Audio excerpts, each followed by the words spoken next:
le nom du dieu de la lune en Arabie était Sin, S-I-N, Sin. Et dans l'ancienne langue arabe, une montagne se disait Aï. Ainsi, le dieu Sin vivait dans sa montagne, Aï. Lorsque vous les assemblez, cela devient Sinaï. Non, il n'y avait pas de Sinaï.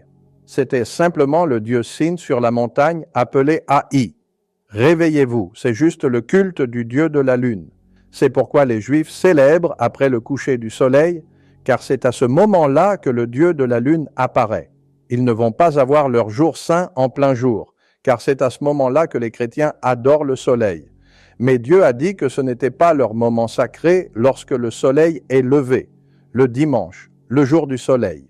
Donc, les chrétiens vénèrent le soleil et les Juifs la lune. Donc, les jours saints des Juifs commencent après le coucher du soleil. C'est pourquoi, en Israël, si vous allez dans une synagogue, ce n'est pas écrit S-Y-N, mais S-I-N, synagogue. Parce que Sin est le dieu de la lune. Agog, que nous retrouvons dans Gog et Magog, ou Orgog, signifie la maison où l'on vénère le dieu Sin. Sin, Agog. S-I-N, pas S-Y-N. Le monde dominé par l'homme blanc a imposé la religion à la terre. Et les Juifs pensent qu'ils ont une religion monothéiste. Non, ce n'est pas monothéiste, mais plutôt énothéiste.